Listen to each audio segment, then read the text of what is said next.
Shalom, sidang jemaat yang terkasih di dalam Yesus Kristus. Di malam hari ini kita bertemu lagi di dalam persekutuan ibadah rumah tangga. Kita akan mendasari kehidupan kita di dalam firman Tuhan. Sebelum itu, mari kita satukan hati, kita berdoa. Bapa yang terkasih, di malam hari ini di dalam persekutuan yang kami lakukan, kami rindu untuk mendengar akan kebenaran firman-Mu. Kami rindu untuk mendasari kehidupan kami di dalam firman-Mu, ya Tuhan. Kuasai kami sehingga kami dimampukan untuk meneladani teladan firman-Mu itu di dalam kehidupan kami. Berkati hamba-Mu ini yang akan menyampaikan firman, bukan kehendak hamba-Mu yang terjadi, melainkan hanya oleh kuasa Roh Kudus hamba-Mu dimampukan untuk menaburkan firman-Mu di tengah-tengah persekutuan kami malam hari ini. Berfirman-Lah ya Tuhan, kami telah siap mendengar. Dalam nama Tuhan Yesus Kristus kami berdoa. Amin. Bapak Ibu saudara-saudari yang terkasih dalam Yesus Kristus, firman Tuhan di malam hari ini terambil di dalam kitab Wahyu pasal 3 ayat 14 sampai dengan 22. Yang begini bunyi firman Tuhan, kepada jemaat di Laodikia, dan tuliskanlah kepada malaikat jemaat di Laodikia, inilah firman dari Amin, saksi yang setia dan benar, permulaan dari ciptaan Allah. Aku tahu segala pekerjaanmu, engkau tidak dingin dan tidak panas. Alangkah baiknya jika engkau dingin atau panas. Jadi karena engkau suam-suam kuku dan tidak dingin atau panas, aku akan memuntahkan engkau dari mulutku. Karena engkau berkata, aku kaya dan aku telah memperkayakan diriku dan aku tidak kekurangan apa-apa.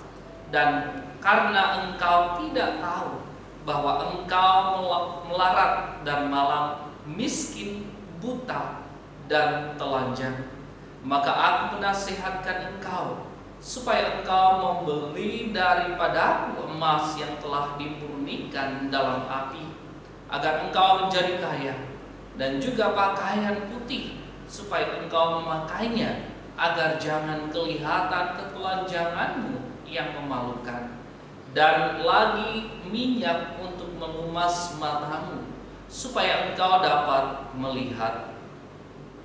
Barang siapa kukasihi, ia kutegur dan kuhajar.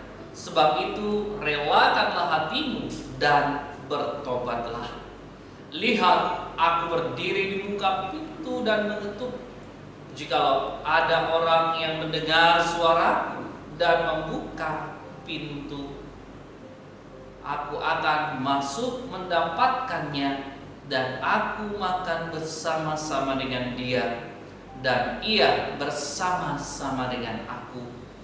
Barang siapa menang, ia akan kuduskan bersama-sama dengan aku di atas tahtaku, sebagaimana aku pun telah menang dan duduk bersama-sama dengan Bapakku di atas tahtanya. Siapa bertelinga, hendaklah ia mendengarkan apa yang dikatakan Roh kepada jemaat-jemaat. Demikianlah pembacaan firman Tuhan. Bapak Ibu saudara-saudari yang terkasih di dalam Yesus Kristus, tema perenungan firman Tuhan di malam hari ini menjadi jemaat yang tidak suam-suam kuku. Bapak Ibu saudara-saudari, kita masuk di dalam masa raya HUT GKPB ke-90 tahun, di mana kita tahu, kita yakin dan kita percaya bahwa penyertaan Tuhan nyata di dalam perjalanan GKPB hingga sampai pada saat ini genap berusia 90 tahun. Di mana di dalamnya kita menghayati perjalanan GKPB. Kita melakukan kegiatan-kegiatan yang berkaitan dengan masa raya HUT GKPB yang ke-90 tahun ini. Bapak Ibu yang terkasih di dalam Yesus Kristus, menarik kalau kita renungkan firman Tuhan di malam hari ini, di mana jemaat di Laodikia mereka merasa hidup mereka sudah cukup dengan kekayaan yang berhasil mereka kumpulkan. Kenapa saya mengatakan bahwa kota Laodikia itu adalah kota yang sungguh strategis, di mana di dalamnya ada pusat perekonomian. Yang kedua, menjadi penghasil wool hitam terbaik, dan juga pusat ahli-ahli medis. Jadi lengkap sudah kota Laodikia ini. Dan kehidupan jemaat pada saat itu sangatlah luar biasa, diberkati Tuhan.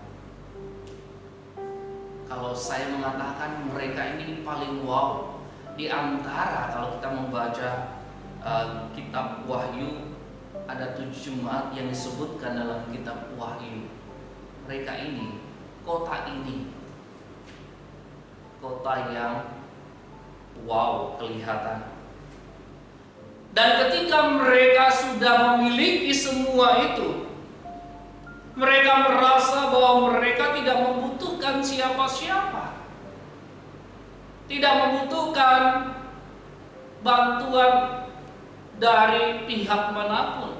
Bahkan mereka melupakan Tuhan di dalam kehidupan mereka. Itulah yang terjadi di tengah-tengah kehidupan jemaat Laodikia pada saat itu. Dan sejarah mencatat bahwa waktu itu terjadi gempa hebat yang membuat kota itu hancur. Tapi apa yang terjadi, Bapak Ibu? Mereka menolak bantuan dari luar karena mereka merasa mereka mampu membangun kota itu kembali. Mereka bisa bangun sendiri. Mereka bangga akan diri mereka sendiri. Mereka merasa hebat di dalam kehidupan mereka. Tak ada yang tak sanggup aku lakukan. Semua bisa mereka kerjakan di dalam kehidupan mereka, khususnya di dalam membangun kota mereka yang hancur karena gempa. Justru Bapak Ibu, disinilah permasalahannya. Kelihatannya oke dari luar, kelihatannya wow, luar biasa. Orang melihat dari luar, oh pasti aman, tentram, damai, hebat, dan lain sebagainya. Orang berpikir tentang kota Laodikia ini. Tetapi sesungguhnya mereka rapuh di dalamnya. Dan ketika kita menyentuh titik kerapuhan itu, maka hancurlah semuanya. Bapak Ibu saudara-saudari yang terkasih di dalam Yesus Kristus, firman Tuhan berkata kepada jemaat yang ada di Laodikia ini, inilah firman dari Amin, saksi yang setia dan benar, permulaan dari ciptaan Allah. Aku tahu segala pekerjaanmu, engkau tidak dingin dan tidak panas. Alangkah baiknya jika engkau dingin atau panas. Jadi karena engkau suam-suam kuku dan tidak dingin atau panas, Aku akan memuntahkan engkau dari mulutku, karena engkau berkata, aku kaya dan aku telah memperkayakan diriku, dan aku tidak kekurangan apa-apa. Bayangkan Bapak Ibu saudara-saudari yang terkasih di dalam Yesus Kristus.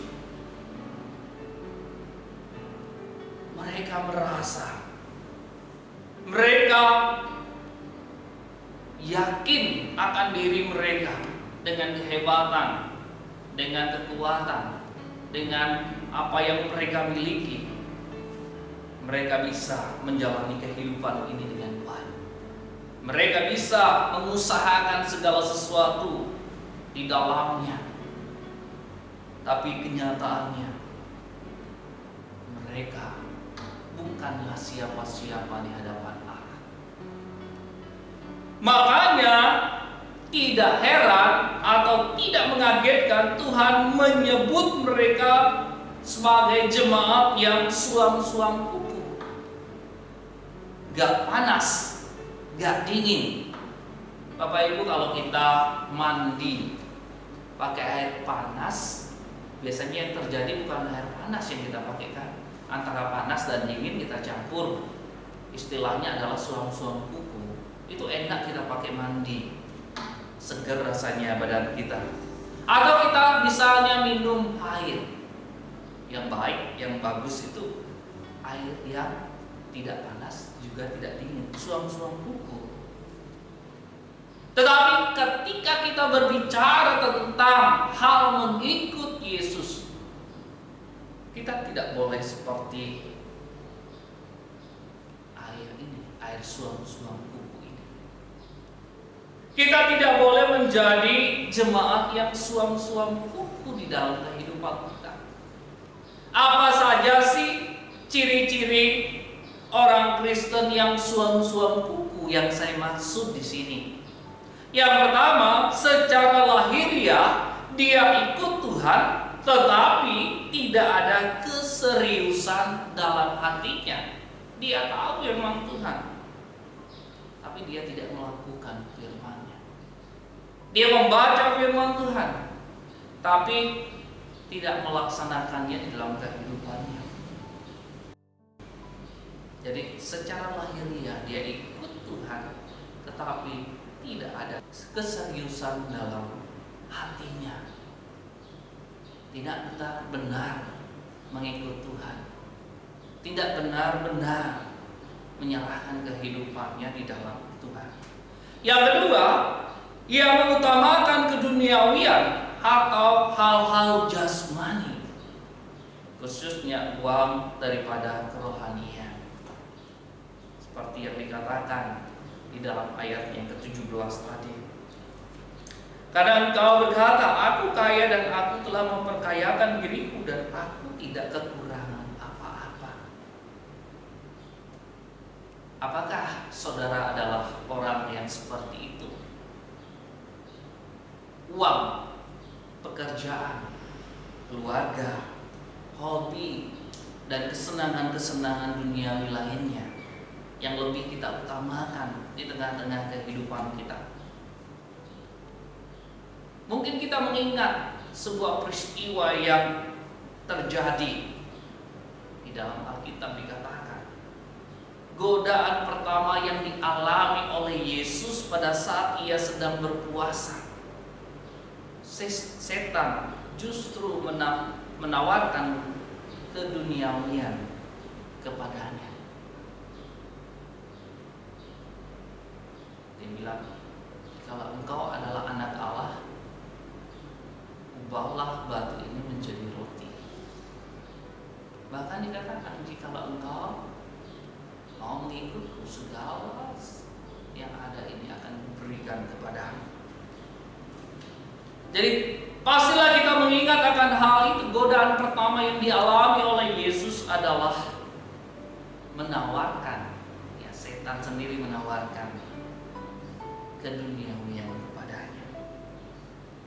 Dan hal itu juga pastilah akan terjadi di dalam kehidupan kita. Setan juga melakukan kepada saudara supaya lebih mementingkan keduniawian atau hal-hal jasmani. dari kerohanian kita. Misalnya hal yang sederhana, kalau kita mau berangkat kerja, pasti kita usahakan datang tepat waktu. Tetapi kalau urusan ke gereja, banyak yang melakukan hal ini keterlambatan. Kalau mau kebaktian, ya misalnya kalau kita mau jalan kebaktian, terus ada hujan, jadi kita tidak jadi berangkat. Tetapi kalau kita pergi ke orang kawinan, biarpun banjir istilahnya, pasti kita akan pergi. Dan juga biasanya yang terjadi adalah kalau kita mendengar khotbah atau membaca firman Tuhan 1 jam saja kita sudah teler, sudah malas, godaannya banyak, mengantuklah dan lain sebagainya.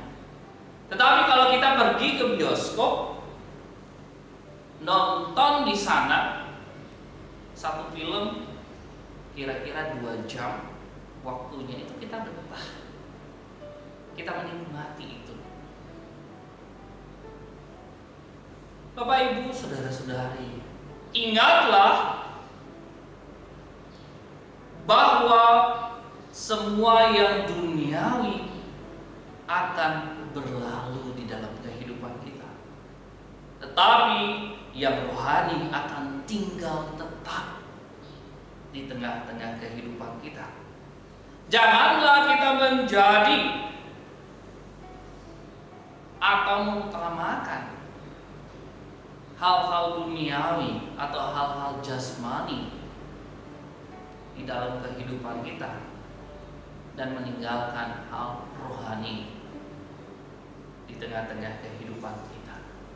Yang ketiga, Bapak Ibu, sombong dan tidak merasa butuh bantuan. Ketika kita mengalami hal-hal yang menyenangkan, menyukakan kehidupan kita, kita lupa akan Tuhan. Kita meninggalkan Tuhan di dalam kehidupan kita. Kita merasa bahwa semua yang kita dapatkan, yang kita miliki, yang kita nikmati di dalam kehidupan kita, semua karena hasil usaha dan kerja keras kita. Dan kita merasa bahwa kita tidak butuh orang lain di sekitar kita. Terlebih lagi kita tidak butuh Tuhan. Tetapi ketika kita mengalami sebuah hal, misalnya kita mengalami penderitaan dan lain sebagainya, baru kita tersadar ternyata segala yang kita miliki dalam kehidupan kita tidak akan menyelamatkan kita. Kita tersadar dengan Tuhan sang pemilik hidup kita. Seperti apa yang dilakukan oleh jemaat Laodikia pada saat itu. Bahkan orang-orang yang ada di kota Laodikia ketika gempa terjadi, mereka tidak mau campur tangan atau uluran orang lain kepada mereka. Mereka tidak mau menerima hal itu karena mereka merasa bahwa mereka mampu dan sanggup untuk bangkit atau bangun sendiri, menata kota mereka kembali. Bapak Ibu yang saya kasihi di dalam Yesus Kristus, firman Tuhan mengingatkan kepada kita. Dikatakan di dalam ayatnya yang ke-18, maka aku menasihatkan engkau supaya engkau membeli daripada aku emas yang telah dimurnikan dalam api, agar engkau menjadi kaya, dan juga pakaian putih supaya engkau memakainya, agar jangan kelihatan ketelanjanganmu yang memalukan, dan lagi minyak untuk melumas matamu supaya engkau dapat melihat. Di ayat yang 19, barang siapa kukasihi ia kutegur dan kuhajar, sebab itu relakanlah hatimu dan bertobatlah. Allah sendiri mengingatkan mereka, sehebat apapun mereka, sekaya apapun mereka, mereka itu tidak ada apa-apanya di hadapan Tuhan. Bahkan Allah sendiri mengatakan, engkau melarat dan malang, miskin, buta, dan telanjang. Firman Tuhan adalah firman yang menguatkan kita. Firman Tuhan sifatnya menegur dan mengajar, membimbing dan menguatkan kita. Jangan kita berpikir bahwa ketika kita menjadi orang-orang Kristen, firman Tuhan itu adalah firman yang sifatnya hanya baik-baik saja, tidak menyinggung perasaan kita atau lain sebagainya. Tapi Allah sendiri mengatakan, barang siapa kukasihi, ia kutegur dan kuajar. Sebab itu relakanlah hatimu dan bertobatlah. Penguasaan diri kita, kerelaan hati kita untuk tetap kepada Tuhan, mau ditegur dan diajar olehnya, mau bertobat di dalam kehidupan kita akan kesalahan yang telah kita perbuat di tengah-tengah kehidupan kita. Karena kita tahu, kita percaya bahwa Allah adalah Sang Pencipta dalam kehidupan kita. Dialah yang memelihara kita. Dialah yang merencanakan segala rancangannya yang menyatakan dalam kehidupan kita. Dan semua yang kita dapatkan atau yang kita miliki dalam kehidupan kita, semua datangnya dari Dia. Dan apa yang kita miliki sifatnya sementara.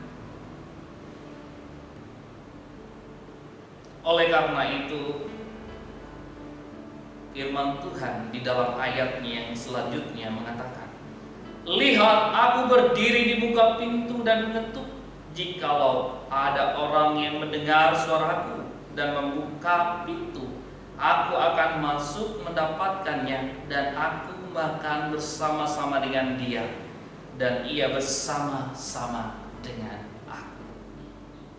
Jikalau kita mau senantiasa berjalan di dalam jalan-jalannya, ketika kita senantiasa membuka hati kita, mengundang Ia masuk dalam kehidupan kita, maka kita akan dihindarkan menjadi jemaat yang suam-suam, menjadi jemaat yang secara lahiriah mengikut Tuhan, tetapi tidak ada keseriusan dalam hatinya. Kita tidak mau seperti itu. Kita mau mengikut Tuhan di dalam segala perjalanan kehidupan kita. Kita mau mengikut Tuhan dan menyerahkan kehidupan kita di dalamnya, karena kita tahu Tuhan adalah Allah yang berkuasa di tengah-tengah kehidupan kita. Bapak, Ibu, saudara-saudari yang terkasih di dalam Yesus Kristus, dalam kesibukan kita untuk memenuhi kebutuhan fisik kita bukanlah alasan untuk mengabaikan firman Tuhan. Ibadah bukanlah formalitas yang hanya penampakan dari luar saja. Tuhan mengingatkan kita kembali untuk melihat diri kita. Apakah yang kita kejar? apakah yang kita cari di dalam kehidupan kita? Apakah kita mencari kekayaan?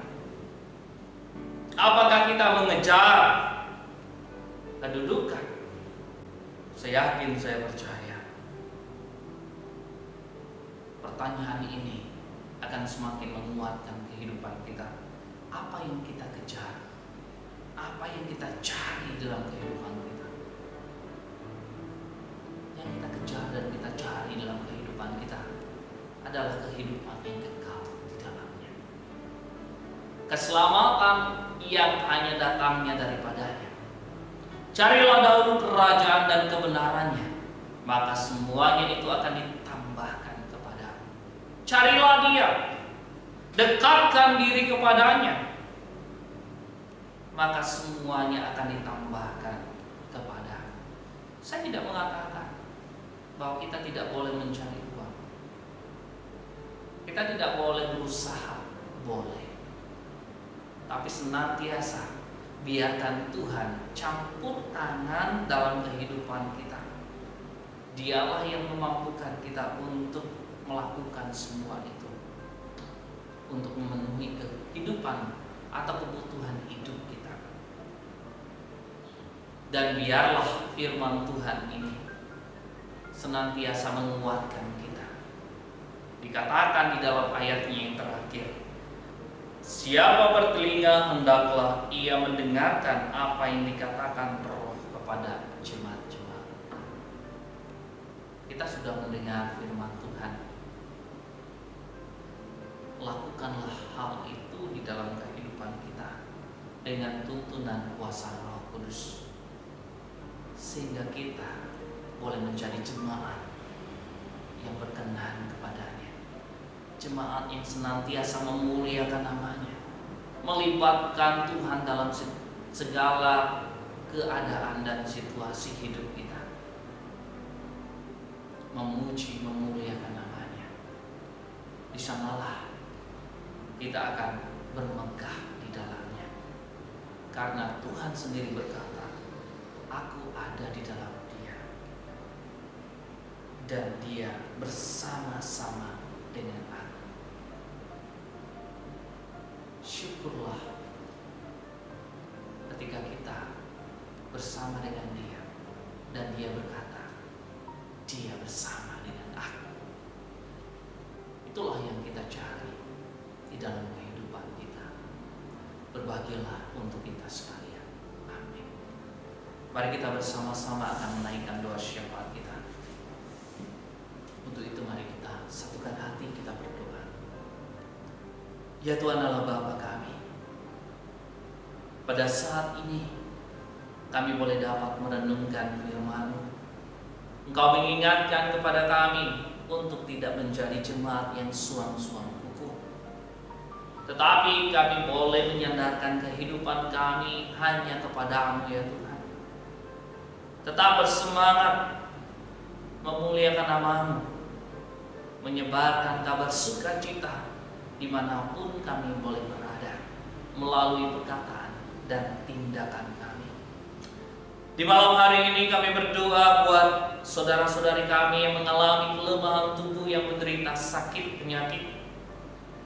Kami berdoa buat Ibu Yudit, Ibu Made Santri, buat Ibu Ririn yang masih berada di ruang ICU. Kiranya Engkau memberikan pemulihan ya Tuhan. Kami berdoa buat Bapak Jatmiko, Bapak Made Sukoyasa. Kiranya Engkau turut campur di dalam kehidupan mereka. Kuasa-Mu Engkau nyatakan. Berikan pemulihan, berikan kesembuhan yang sempurna, yang hanya datangnya dari-Mu di dalam kehidupan mereka. Berkati obat dan sarana medis yang mereka pakai. Kami yakin semua itu boleh menjadi alat dan sarana yang baik dalam proses pemulihan dan kesembuhan mereka. Kami juga berdoa buat warga lansia ya Tuhan, yang ada di jemaat-Mu Surya Buana, di dalam masa tua mereka, di tengah-tengah kelemahan-kelemahan mereka. Engkau kuatkan mereka, Engkau tetap setia di dalam kehidupan mereka, sehingga sukacita mereka boleh penuh di dalam kehidupan pribadi lepas pribadi mereka. Ya Tuhan Allah Bapa kami juga berdoa buat jemaat Surya Buana. Engkau berkati jemaat ya Tuhan, lindungi kami, jauhkan kami dari sakit penyakit ya Tuhan, sehingga kami boleh dapat melaksanakan segala aktivitas kami dengan baik. Kami yakin, kami percaya Engkau beri kami kekuatan, Engkau beri kami kesehatan, Engkau berkati pekerjaan dan usaha kami. Dalamnya kami menikmati berkat-berkat-Mu. Engkau berkati anak-anak kami dalam tumbuh kembang di dalam pendidikan mereka. Rancangan-Mu Engkau akan nyatakan di tengah-tengah kehidupan anak-anak kami.